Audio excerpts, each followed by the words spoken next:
नमस्कार शेतकरी मित्रांनो, तुम्हा सर्वांचं आपल्या चॅनलवर हार्दिक स्वागत. तर हवामान विभागाचा नवीन अंदाज आलेला आहे. 30 मार्च ते 4 एप्रिलपर्यंत राज्यातील बऱ्याच भागांमध्ये गारपीट आणि वादळी पावसाचा इशारा देण्यात आलेला आहे.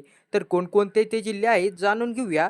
फक्त पुढे जाण्यापूर्वी आपल्या चॅनलवर तुम्ही नवीन असाल तर चॅनलला अवश्य सबस्क्राईब करा, जेणेकरून तुम्हाला नवनवीन हवामान अंदाज सर्वप्रथम तुमच्या मोबाईलवर दिसून जातील. तर आपण सर्वप्रथम जिल्हे तपासून घेऊयात.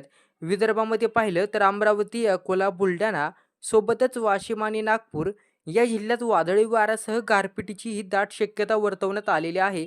त्यामुळे इथल्या नागरिकांनी सावध राहण्याची शक्यता आहे.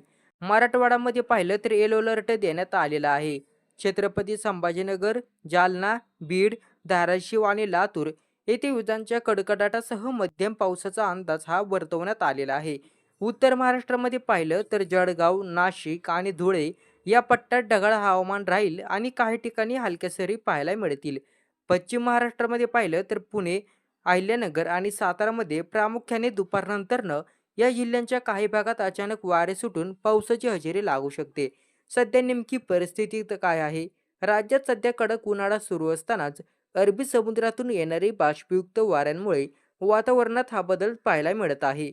30 मार्चपासून पावसाचा जोर वाढणार आहे, पण लक्षात ठेवा, हा पाऊस सलग 24 तास पडणार नाही.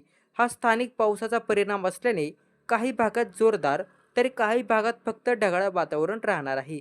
4 एप्रिल नंतरनं पुन्हा एकदा सूर्यदर्शन होईल आणि उन्हाचा कडाका वाढणार आहे. तर दररोजच्या हवामान अंदाजासाठी आपल्या चॅनलला सबस्क्राईब करा आणि हा व्हिडिओ इतरांना नक्की शेअर करा. धन्यवाद.